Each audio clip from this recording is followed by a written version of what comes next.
Hello दोस्तों, UPSC allrounder में आपका स्वागत है। चलिए आज बात कर लेते हैं पश्चिमी विक्षोभ और मानसूनी प्रणाली में अंतर की।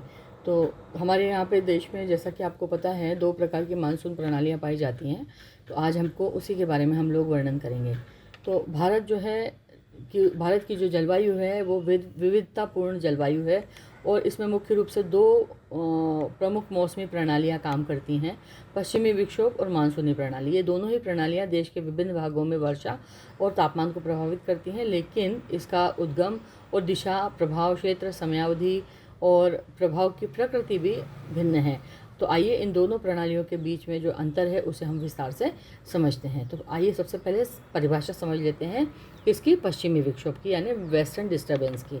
तो यह एक मध्य अक्षांशीय हवाओं द्वारा लाया गया चक्रवाती तूफान होता है जो भूमध्य सागर क्षेत्र के से उत्पन्न होकर के पश्चिम से पूर्व की दिशा की ओर यात्रा करता है। इसका प्रभाव विशेष रूप से भारत के उत्तर पश्चिमी भाग में होता है और भारत में मुख्य रूप से इसे सर्दियों के मौसम में महसूस किया जाता है। ठीक है, यह ठंडी और नम हवाओं के साथ आता है और हिमालय और उत्तरी मैदानी क्षेत्र में वर्षा और हिमपात करता है। मानसूनी हवाओं की अब हम बात कर लेते हैं।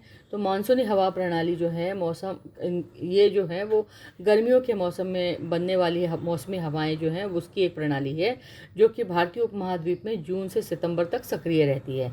यह हवाएं दक्षिण पश्चिम दिशा से आती हैं और विशाल समुद्री वाष्प को अपने साथ लेकर के आती हैं और जिससे ये वर्षा का प्रमुख स्रोत बनती हैं पूरे भारत के लिए। ठीक है, अब इसका उत्पत्ति और क्षेत्र के बारे में बात करते हैं। तो पश्चिमी विक्षोभ जो है वो भूमध्य सागर, कैस्पियन सागर, अटलांटिक सागर के बीच के क्षेत्र से उत्पन्न होता है, जबकि मानसूनी प्रणाली जो है वो हिंद महासागर, अरब सागर और बंगाल की खाड़ी में गर्मी के कारण निम्न दबाव का क्षेत्र बनता है और उसकी वजह से उत्पन्न होती है। ठीक है, अब सक्रियता का समय हम जान लेते हैं। तो दोनों का सक्रियता का जो समय है वो भी भिन्न है। पश्चिमी विक्षोभ नवंबर से अप्रैल के बीच में सक्रिय होता है, जबकि मानसूनी प्रणाली जो है वो जून से सितंबर के बीच सक्रिय होती है। अब इसका प्रभाव क्षेत्र क्या क्या है। तो पश्चिमी विक्षोभ जो है मुख्यतः उत्तर भारत, जम्मू कश्मीर, हिमाचल प्रदेश, पंजाब, हरियाणा, दिल्ली, उत्तरी पश्चिमी उत्तर प्रदेश, राजस्थान और पश्चिमी मध्य प्रदेश को प्रभावित करता है, जबकि मानसूनी प्रणाली जो है वो पूरे भारत को प्रभावित करती है, विशेष रूप से पूर्वी, मध्य पूर्वी, दक्षिणी और पश्चिमी भारत में व्यापक रूप से वर्षा लेकर के आती है। अब वर्षा की प्रकृति और प्रकार। तो पश्चिमी विक्षोभ जो है इसमें हल्की से लेकर के मध्यम बारिश होती है, बर्फबारी होती है, कभी कभी ओलावृष्टि होती है। यहाँ पर ठंड होती है, इसकी वजह से फसलों के लिए कभी कभार हानिकारक सिद्ध होती है, जैसे कि गेहूँ, सरसों की फसल को कई बार इसकी अधिकता से या ओलावृष्टि की वजह से नुकसान पहुँच जाता है ना। जबकि मानसूनी प्रणाली जो है इससे भारी वर्षा, गरज चमक के साथ चक्रवात की स्थिति उत्पन्न हो सकती है।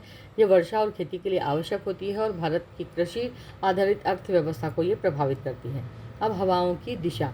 तो पश्चिमी विक्षोभ जो है, जैसा कि नाम से स्पष्ट है कि ये पश्चिम से पूर्व की ओर चलने वाली हवाएं हैं। ठीक है, जबकि मानसूनी हवाएं जो हैं वो दक्षिण पश्चिम से उत्तर पूर्व की ओर दिशा में ये चलती हैं। अब मौसम पर इसका क्या प्रभाव पड़ता है। तो पश्चिमी विक्षोभ सर्दियों में तापमान को और गिरा देता है और कोल्ड वेव लेकर के आता है, जबकि मानसूनी प्रणाली गर्मी के मौसम को ठंडा करता है, वातावरण को नमी और हरियाली लेकर के आता है।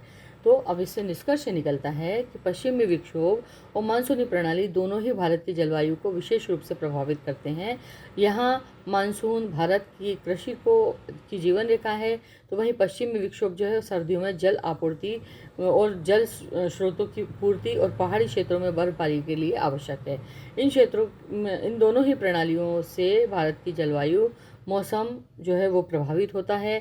मौसम का पूर्वानुमान कृषि नीति निर्माण में महत्वपूर्ण भूमिका ये निभाता है।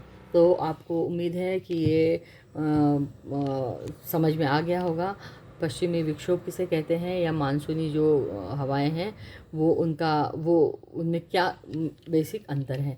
तो उम्मीद है अगर आपको ये सेशन अच्छा लगा हो तो प्लीज़ मेरे चैनल को लाइक, शेयर और सब्सक्राइब कीजिए।